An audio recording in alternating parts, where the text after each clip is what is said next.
बोलो सदगुरु महाराज की जय। बोलो श्री प्राणनाथ प्यारे की जय।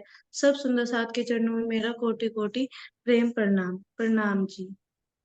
इस प्रकरण में अक्षती पाप ब्रह्मा के द्वारा श्री देवचंद जी को दर्शन दिए जाने का प्रसंग वर्णित है। अब कहो श्री देवचंद जी को जो बात मूल बुजुर्ग जो मेरे सयन पर करी सबोनल हक। अब मैं श्री देवचंद जी के द्वारा प्रियतम अक्षतीत के दर्शन का प्रसंग वर्णित कर रहा हूँ, जिसकी महिमा अनुपम है। इसी घटना के द्वारा तारतम्य ज्ञान का अवतरण होता है। इसलिए यह ब्रह्म सृष्टि पर धामधनी की विशेष कृपा मानी जाएगी। कुछ कसनी भई आकार को इन समय इस ठोर पर नजरों कुछ ना आयो। दज्जाल लटने लगा जोर। इस समय नवतनपुरी में अन्य उनको शरीर का बुखार का कुछ कष्ट झेलना पड़ा। यद्यपि माया कदम कदम पर विरोध था, फिर भी उन्हें अपने प्रियतम अक्षतीत के अतिरिक्त और कुछ भी दिखाई नहीं देता था।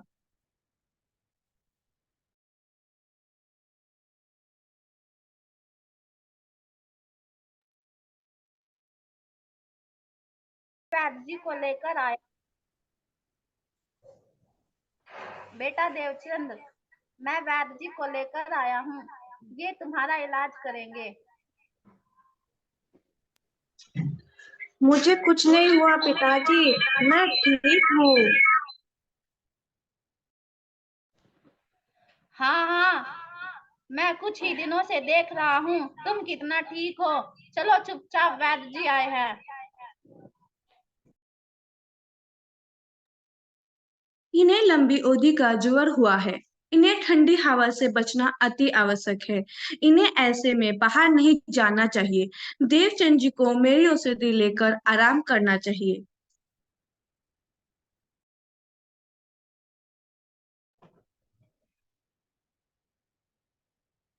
जाएंगे मेरी दवा खाकर, तो ऐसा करो, मेरी दवा वापस कर दो। अगर मेरी औषधि खाकर बाहर गए तो हवा लगने से इनका ज्वर बढ़ सकता है और देवचंद जी की मृत्यु हो सकती है। इन्हें सन्निपात हो सकता है। वैद्य जी, आप निश्चित रहिए, हम इसे नहीं जाने देंगे। ये हमारा इकलौता पुत्र है। आप जैसा कह रहे हैं हम वैसे ही देखभाल करेंगे। आप एक बार फिर सोच लीजिए, आपको इन्हें हर हाल में घर पर रखना होगा, अन्यथा लोग मेरी योग्यता पर प्रश्न चिन्ह लगा देंगे। कहेंगे कि वैद्य जी की दवा खाकर देवचंद जी का ये हाल हो गया है। आप विश्वास करें वैद्य जी, हम इसे घर पर ही रखेंगे। तुम इस बात का ध्यान रखना कुंवर, देवचंद जी घर से बाहर ना निकले। मैं पूरी कोशिश करूंगी स्वामी, किंतु आप स्वयं देवचंद जी से कह दे, 2-4 दिन कथा नहीं सुनेंगे, कोई अनर्थ नहीं हो जाएगा।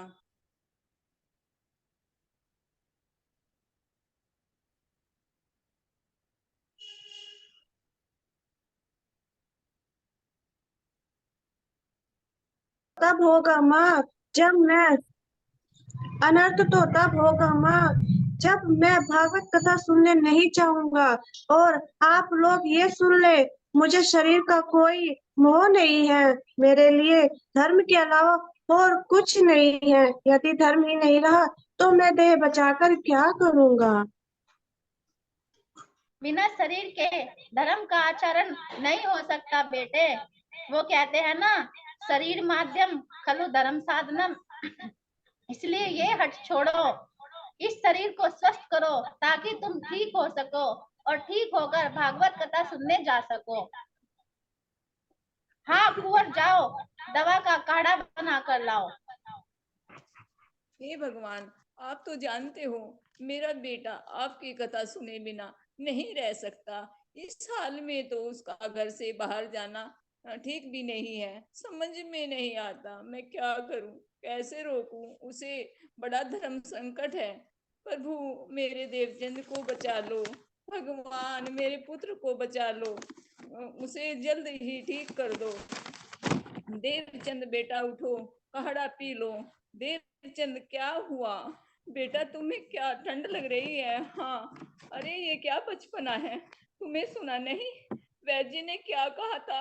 पुत्र तुम्हारा बाहर जाना खतरे से खाली नहीं है, और तुम्हारा पिताजी ने भी बाहर जाने से मना करा था।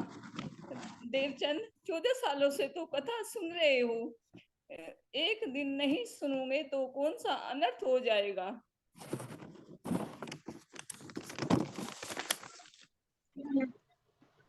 किंतु मैं कथा सुने बिना नहीं रह सकता।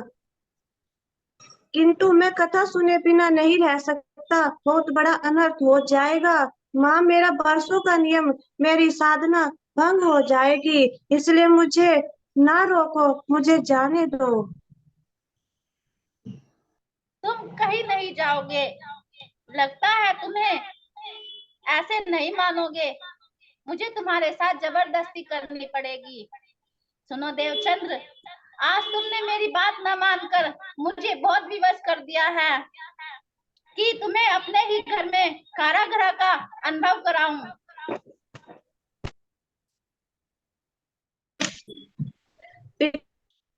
पिताजी, मैं आपसे विनती करता हूँ, मेरे साथ ऐसा मत करिए। पिताजी, मेरे साथ ऐसा मत करिए। बस, मुझे और कुछ नहीं सुनना।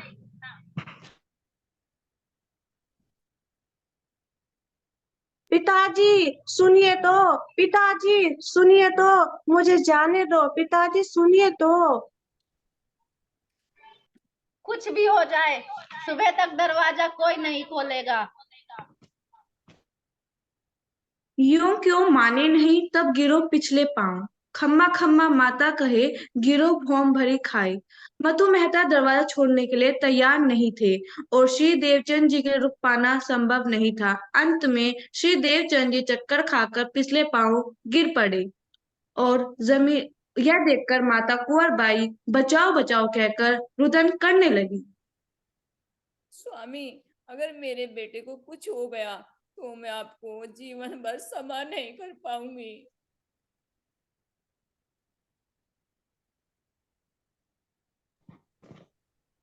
देवचंद बेटा, अपनी आंखें खोलो। देवचंद, अपनी आंखें खोलो, अपनी आंखें खोलो बेटा। देखो, कांजी भट्ट का बुलावा आया है, अब तुम्हें कोई नहीं रोकेगा, तुम कथा सुनने जा सकते हो। बेटा सुनो तो सही, उठो तो सही बेटा, कांजी भट्ट का बुलावा आया है, तुम्हें वहां बुलाया है। अपनी आंखें खोलो बेटा, अपनी आंखें खोलो। बेटा देवचंद, तुम चाहो तो मैं तुम्हें श्याम मंदिर तक छोड़कर आ सकता हूँ। दिन 10-15 हुए, कथा सुनत है कान। ता आए दीदार दिया, तुम्हारी मेरी पहचान। उस दिन से 10-15 दिन के बाद जब कांजी भट्ट से कथा सुन रहे थे, उसी समय अक्षती पाप ब्रह्मा श्री राजी प्रत्यक्ष रूप में उन्हें प्रकट होकर दर्शन दिए तथा उनसे पूछा, क्या तुम्हें मेरी पहचान है? तू कौन है? क्यों कर आई तेरा वतन? पार नार तू कौन खसम की, दृढ़ कर कहो वचन। तू जागृत है कि नींद में, करके देख विचार, विद सारी याकनी इन जमी के प्रकार।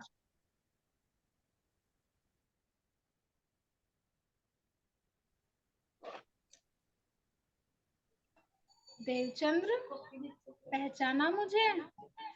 ये जो तुम मुझे एकटक देखे जा रहे हो, क्या बता सकते हो कि मैं कौन हूँ?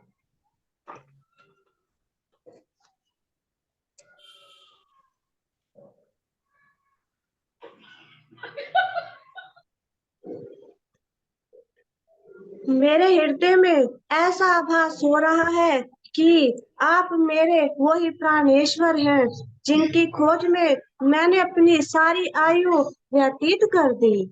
अच्छा, तुम मुझे बता सकते हो मैं कौन हूँ और तुम्हारी आत्मा इस जगत में क्यों आई है?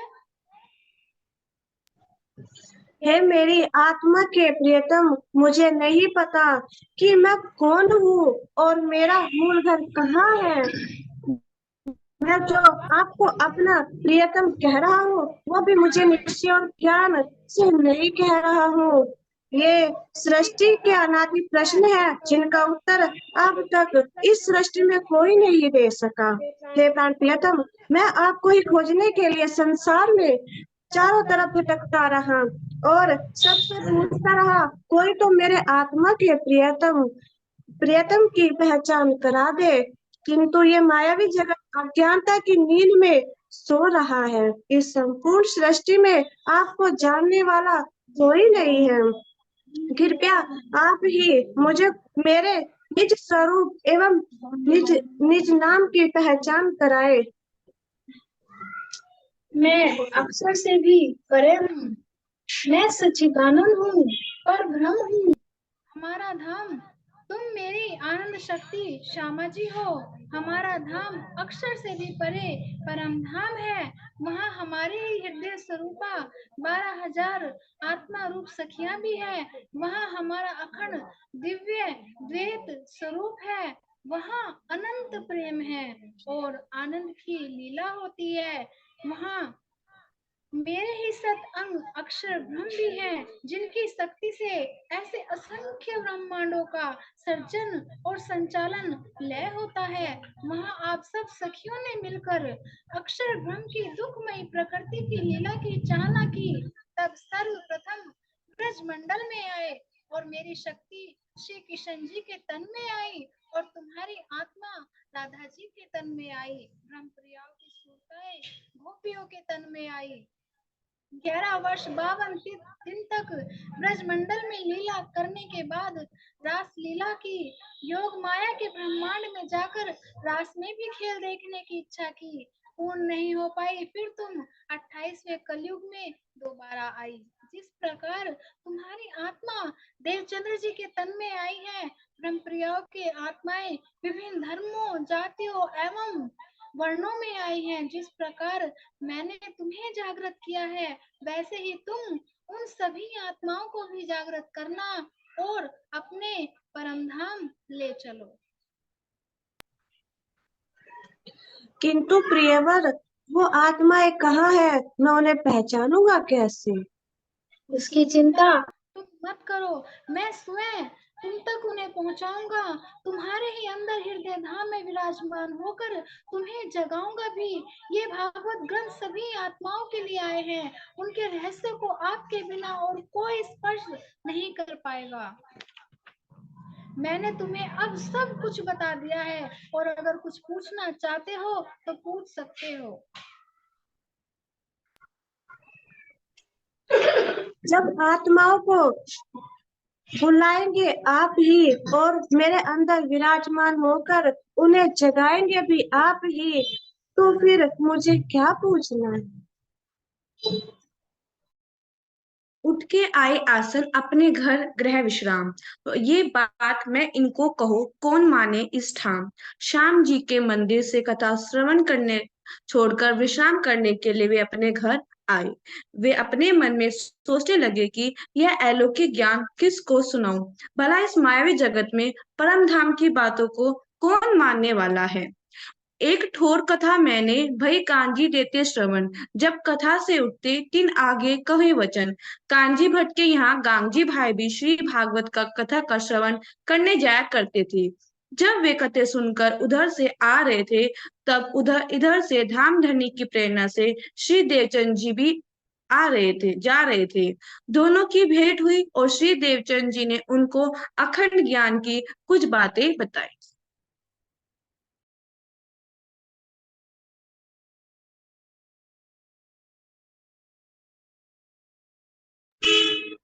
प्रणाम गांधी भाई।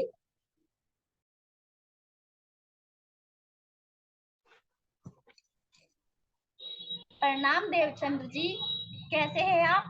आज आप चर्चा में नहीं आए?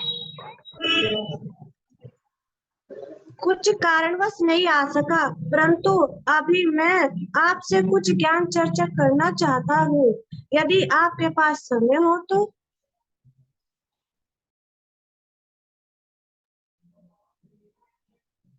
हाँ हाँ, क्यों नहीं। इसलिए तो मैंने पहले ही तुमसे कह दिया था कि तुम्हारे हृदय में भागवत संबंधित कोई भी प्रश्न जागे तो तुम मुझे अवश्य बताओ। कांजी भट्ट जी की कथा के अनुसार 5 तत्व, 3 गुण और 14 लोगों का महाप्रलय में नाश हो जाता है, किंतु साथ ही वो ये भी कहते हैं कि ब्रज एवं रास की लीला अखंड है और अनंत काल तक होती रहेगी। ये बात तो सत्य है, किंतु कहना क्या चाहते हैं आप? मैं कहना ये चाहता हूँ कि ये सब लीलाएं कहाँ हो रही हैं? 14 लोगों के ब्रह्मांड से परे या इनके अंदर?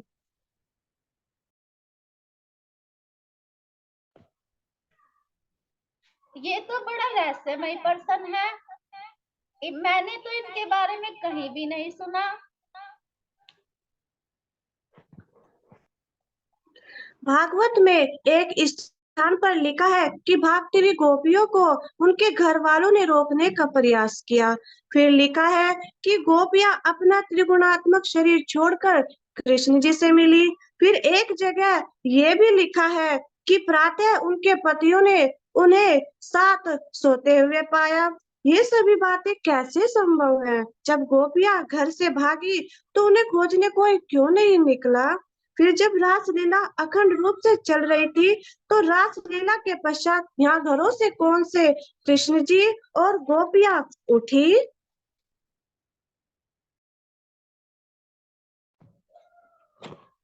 ये तो वही रहस्यमय अलौकिक ज्ञान की बातें भट्ट जी से कथा तो हमने भी सुनी, दोनों ही सुनते थे, किंतु मेरे दिल में ये विचार कभी नहीं आया, ना ही कांजी भट्ट ने कभी बताया। आपको ऐसा अलौकिक ज्ञान कहाँ से प्राप्त हुआ?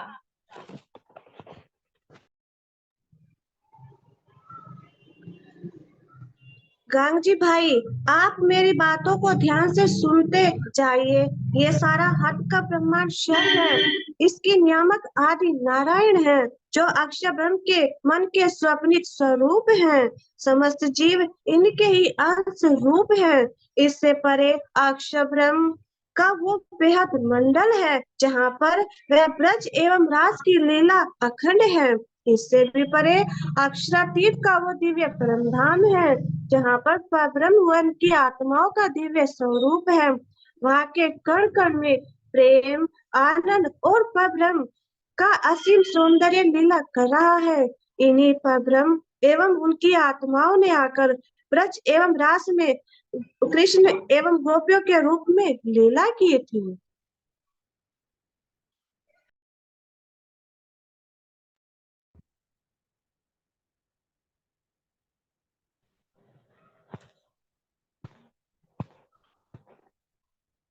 अलौकिक ब्रह्म ज्ञान तो मैंने पहले कभी नहीं सुना। इस तरह का अलौकिक ब्रह्म ज्ञान तो मैंने पहले कभी नहीं सुना। कृपया आप मुझे ये बताइए, आपको ये ब्रह्म ज्ञान कहाँ हुआ?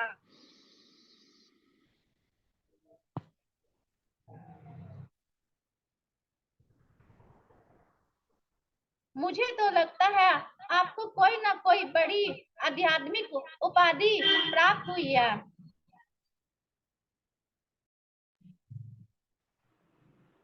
हाँ कांची भाई, तुम विश्वास कर रहे हो इसलिए मैं तुम्हें बता रहा हूँ। ये बात मैंने अब तक कांची भट्ट को भी नहीं बताई। कल जब मैं भागवत का श्रवण कर रहा था तो मुझे उस प्रियतम परब्रह्म ने साक्षात दर्शन दिए। मुझे मेरे निज घर की तथा आत्म स्वरूप की पहचान कराई। फिर आगे स्वरूप से मेरे हृदय धाम में वो विराजमान हो गए। अब मेरे अंदर बैठकर वो ही सारा ज्ञान समझा रहे हैं।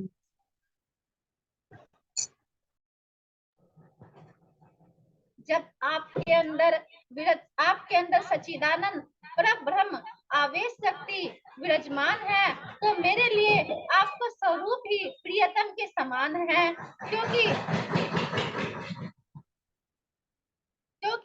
अग्नि में तपने के बाद लोहा भी तो अग्नि का स्वरूप ले लेता है।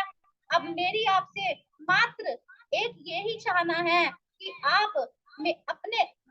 मैं आपको अपने घर ले जाकर आपकी जी भर कर सेवा अपना जीवन सफल करूं, वही रहकर आपका ब्रह्म ज्ञान अमृत सभी को पिलाए। बस यही मेरी प्रार्थना है। इस तरह जब देवचंद जी और गांगजी भाई में बातें हो रही थी, तब वहां पर एक पनियारिन आती है।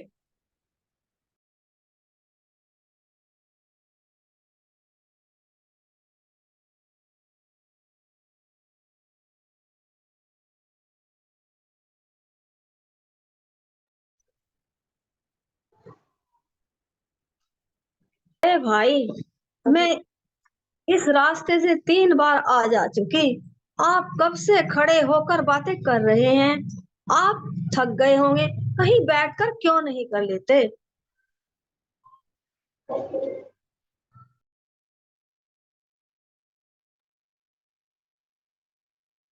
पनिहारन के टोकने के बाद देवचंद जी और गांगजी भाई को कुछ सुद्धि हुई।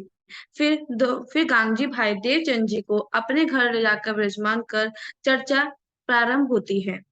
एक से सुनी दूसरी तहा से मिली साथ, सो आए दीदार को जाके धनिये पकड़े हाथ। श्री गांगजी भाई के घर होने वाली चर्चा की बात एक से दूर से तक फैलती गई, जिसका परिणाम स्वरूप सुंदर साथ की संख्या में उत्तरोत्तर वृद्धि होती गई। सद्गुरु धनी श्री देवचंद जी के अंदर पाप ब्रह्मा के आवेश की लीला कर रहा था। उनके दर्शन करने तो वही जाएगा जिस पर धाम धनी साक्षात कृपा होगी। प्रणाम जी, सभी सुंदर साथ के चरणों में कोटि कोटि प्रेम प्रणाम जी। सुंदर साथ जी, हमारी प्यारे प्यारी सखियों ने धनी श्री देवचंद जी महाराज जी का जो प्रसंग है उसको कैसे चरितार्थ करके दिखाया, जीवंत कर दिया। अब सुंदर साथ जी, इस प्रसंग से क्या क्या शिक्षा मिली है, तो ये शिक्षाएं भी हम अपने सुंदर साथ के मुखारबिंद से श्रवण करते हैं।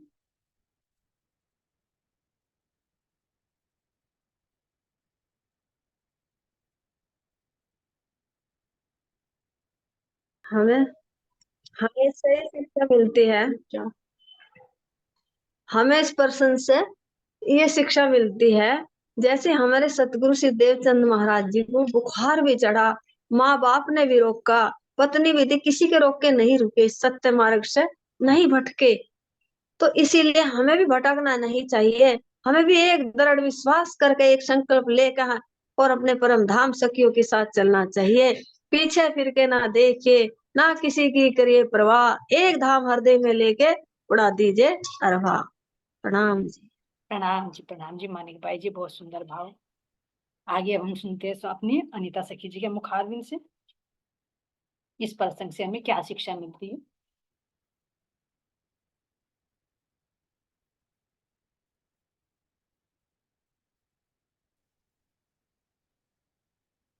जैसे कि देवचंद जी और गांगजी भाई दोनों भागवत कथा सुनते थे, वह वे आपस में चर्चा करते थे। वे एक दिन लौकिक ज्ञान की चर्चा देवचंद जी के हृदय में आई और वे रास्ते में एक टक होकर वे अपने ज्ञान भागवत कथा के प्रसन्न और अपने परम धाम के लौकिक ज्ञान की चर्चा करने लगे। और उनसे हमें ये मतलब वे अपने शरीर की भी शुद्धि खो गए, संसार का भी कोई ज्ञान नहीं उनके अंदर, परम धाम की लीला ही चलती रही।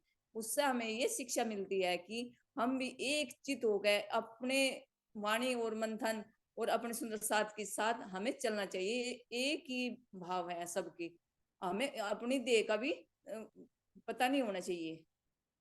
प्रणाम जी। प्रणाम जी, बहुत सुंदर साथ जी, बहुत अनीता सखी जी ने बताया कि जैसे वे चर्चा श्रवण कर रहे थे ना, तो इतनी तल्लीनता से ही हमें भी श्रवण करना चाहिए, है ना। बहुत सुंदर भाव। अब चलते हैं सुंदर साथ जी अपनी तानिया बिटिया की तरफ। उन्होंने क्या शिक्षा प्राप्त की और हमें देना चाह रही है, जिसको हमें अपने जीवन में उतारना है। हमें इस प्रसंग से यह शिक्षा मिलती है कि हमें पहले अपनी आत्मा को आहार देना चाहिए, उसके पश्चात ही शरीर को आहार, जैसे श्री देवचंद जी करते थे। उन्हें एकादशी के दिन वे भर भर पेट भोजन करते थे, क्योंकि उनको पूरा दिन कथा श्रवण को मिलता था। और द्वादशी को वे व्रत रखते थे, क्योंकि उस दिन भंडारा होने के कारण कोई भी कथा श्रवण नहीं होती थी। इसलिए वे अपनी आत्मा को आहार पहले देते थे, उसके बाद शरीर को। बहुत सुंदर भाव सुंदर साथ जी, है ना। तो जिस तरह से हमारे हादी चले ना श्यामा जी, कि पहले आत्मा को हाथ, उसके बाद शरीर को हाथ। तो इस प्रसंग से हमें ये शिक्षा मिलती है सुंदर साथ जी, भले ही बाहर से हमने एक नाटिका के बेस पे किया है, लेकिन इसके अंदर जो सार छिपा हुआ उसको हमें ग्रहण करना है सुंदर साथ। बहुत सुंदर बात सुंदर साथ जी। अब चलते हैं अपने साधु के साथ। साधु सखी जी क्या अपना उसके अंदर से मोतियां निकाल कर लाई हैं, उनको श्रवण करते हैं।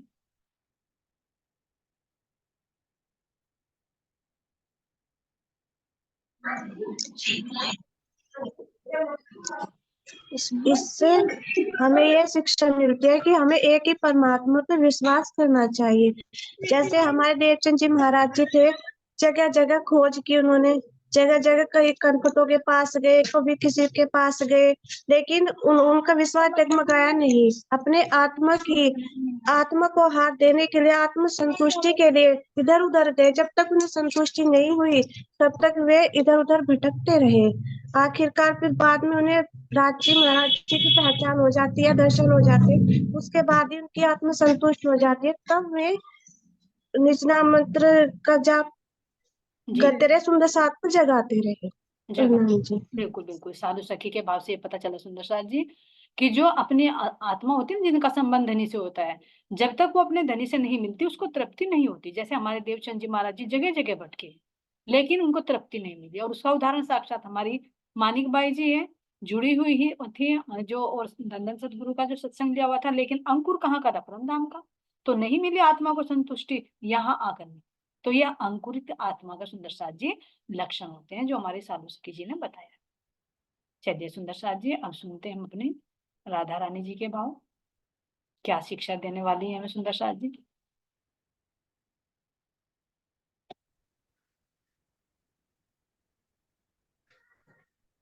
जैसे देवचंद्र जी भागवत इतनी लगन से, इतनी निष्ठा से सुनते थे, अगर एक भी शब्द छूट जाता तो वो कानजी भाई, वे कानजी भट्ट के यहाँ जाकर पूछते थे।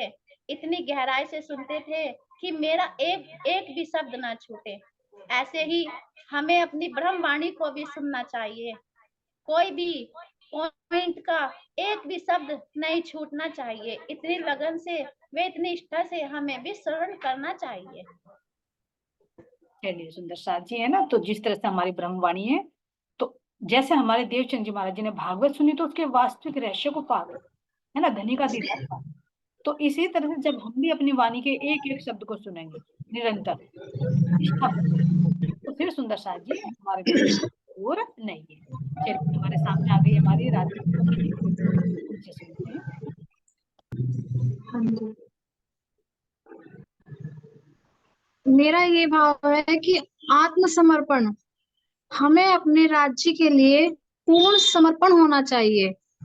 पूरा मतलब अपना 100% देना चाहिए, अपनी तरफ से पूरी कोशिश करनी चाहिए।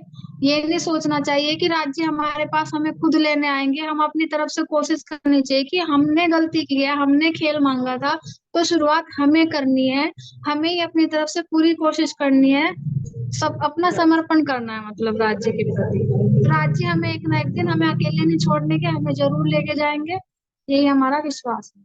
वो हमें छोड़ेंगे नहीं। बिल्कुल बिल्कुल, हमें तो विश्वास हो गया, क्योंकि लग रहा है कि साक्षात हमारे सामने धनी बैठकर हमें कह रहे हो कि मुझे अनन्य भाव से बोलिए, तो मैं तुमसे दूर नहीं हूँ। चलिए सुंदर साथ जी, तो सुंदर साथ जी हमने अपनी प्यारी प्यारी सखियों के मुखारबिंद से सुना कि किस तरह से हमारे महाराज जी का, है ना, कितनी कसौटियां, लेकिन एक सबसे बड़ी कसौटी जो ज्वर के रूप में आई,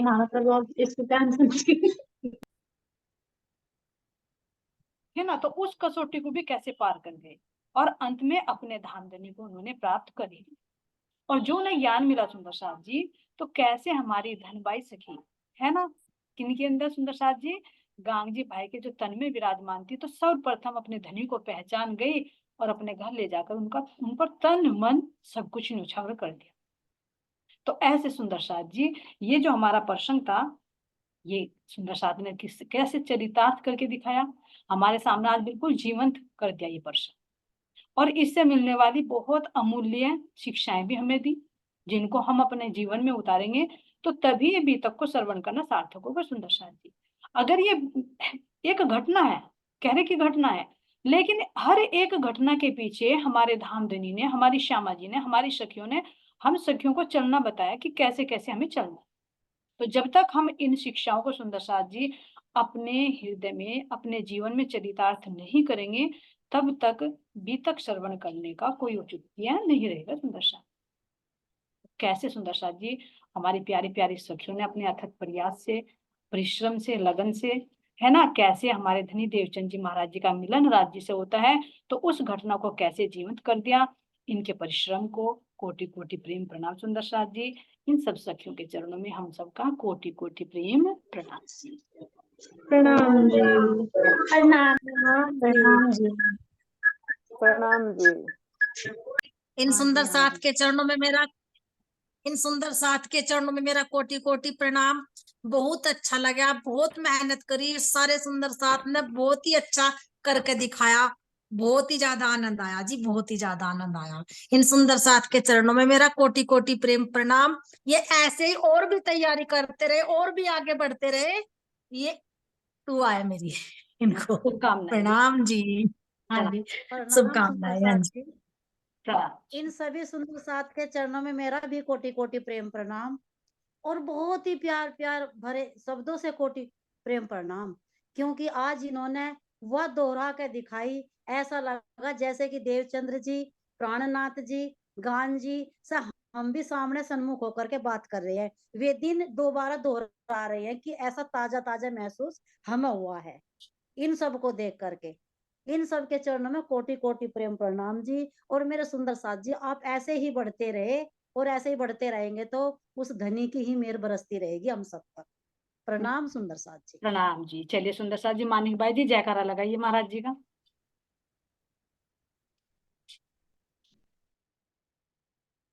बोलो श्री सतगुरु महाराज की जय, प्राणनाथ प्यारे की जय,